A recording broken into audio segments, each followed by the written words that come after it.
Welcome back to the channel, guys. Today we're going to work on an issue I've been having with my car.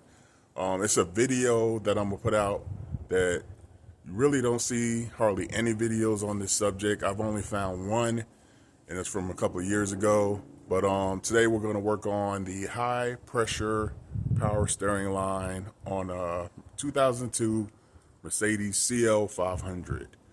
And I'm going to show you the process of what it took me to get this line out and put the new one in. If you don't know how to do these and you've never done one before, it's really hard to do, to figure out what to do on this car. But I figured it out, and once you get it, it's pretty easy. But let me show you guys the process. All right, guys, so this is the high pressure power steering line that runs under the car. This is the end that goes on to the power steering pump, and this is the end that goes into the rack and pinion steering, but the end is broke because I had to break it off to get it out. And this is basically what the end looks like. It has a 17mm nut on it with the line going through it, and it has a O-ring on the end, as you can see.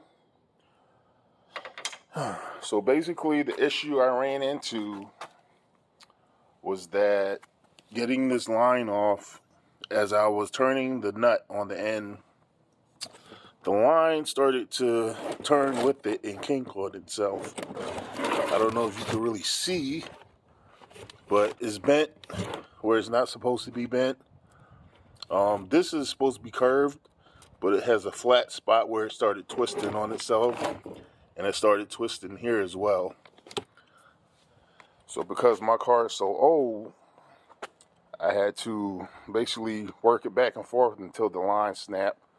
Some of you probably have done this before with pieces of metal. You just work it back and forth until a certain point on it gets weak, and then it snaps. But this right here is the finished product. This is the new line. You know, I've taken out the ABC suspension in this car, so I have a pump from E-Class E500. So this is the new line, and it runs all the way down. And basically what I did, once I got the new line in, I had to run it along the side of the engine like the old line. So it took a little time, but I got the job done. That's about it. So I'm gonna go ahead and let the rest of this video play and show you the process, how hard it is to get it in there and get the new one out. Get the new one in, I mean, and here we go. Start by safely raising your vehicle to a safe height. You will need enough space to lay underneath your car. A 17mm wrench, preferably short, will be needed. For the nut on the rack and pinion, you will have to reach up and over the rack and pinion to reach the 17mm nut on the top side. For reference, it will be to the right of the bolt that holds the rack and pinion in place. There are two 8mm nuts holding the bracket for the line.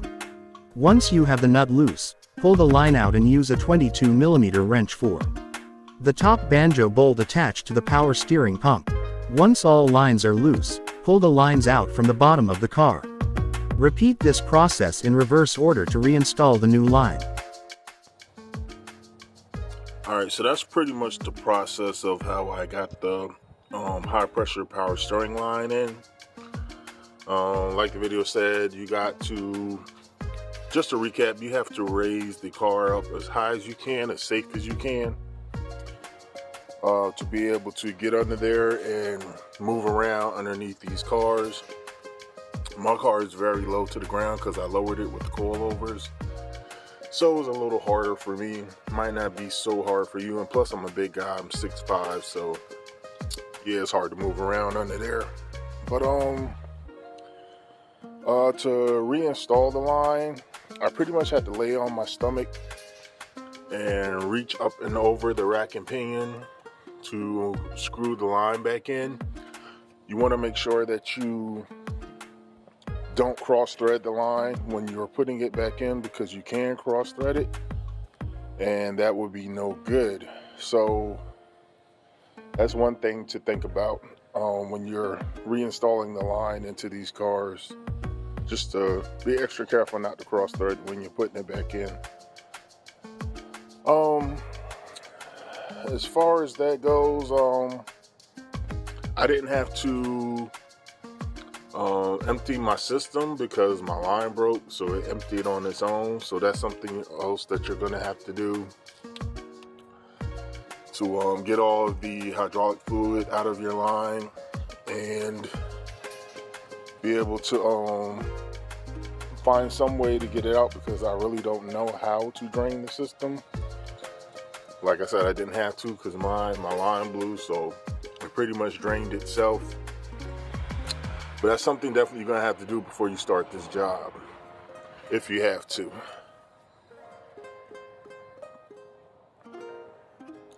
Now, once you do get everything back together, you're going to need this right here, this Pentosin CHF 11S.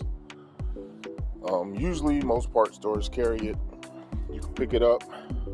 They're about around $40 a can. I've heard they're cheaper online, but it all depends on where you look and where you go. I'm pretty sure you can find it cheaper, but I paid $40 a can. You're gonna need 2 cans. It takes 1 full can and about 1/3 of another can to fill the system back up. Now, once you fill the system up and your car is up in the air, you could turn the key to the on position and turn the steering wheel back and forth all the way to the lock position about 20 times to get any air bubbles out of the system. That's a good way to do it. That's what I've heard online, and that's what I did, and it worked. And once I did that, I turned the car on, let the hydraulic fluid circulate in the power steering system, and then I turned the steering wheel again about 15 more times back and forth from left to right, just to make sure all air bubble was out. And another thing I did is I just kept checking the fluid level as I was pouring it in. So I poured 1 whole can in and then started checking it from there and making sure that it was right on the money on the line. So that's pretty much it. I mean, it's definitely a hard job. It is not for someone who's not used to working on cars. I wouldn't recommend it if you're not someone who actually does this, and not for someone who likes to just do oil changes. If you're not like really into mechanic work, I wouldn't recommend doing this job because it's not easy and there's not that much information out there. Hopefully I put out the most information that I could about this. Try to be as detailed as possible, and I'm trying to think of everything as I can as I go. Another thing you want to make sure of is on this banjo boat, there are 2 metal washers. You want to make sure you keep those metal washers in place. You put them there on both sides, as you can see in there. You want to make sure that they stay in place because you don't want to lose those. As far as torque specs, I'm not sure of the torque specs off the top of my head, but I will, if I find them, I will put them in this video so you guys will know.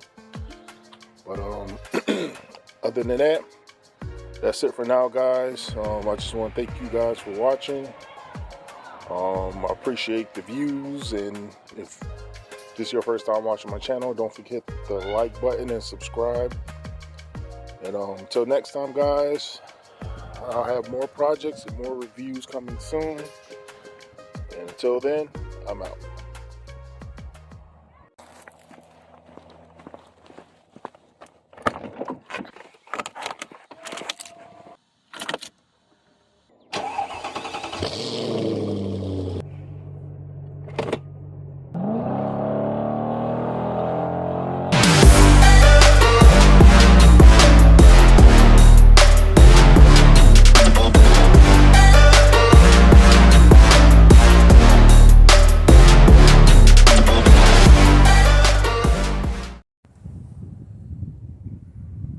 Welcome back to the channel, guys. I've been gone for a little while because I've been working on an issue with my car, and today I'm gonna show you a video on something that's messed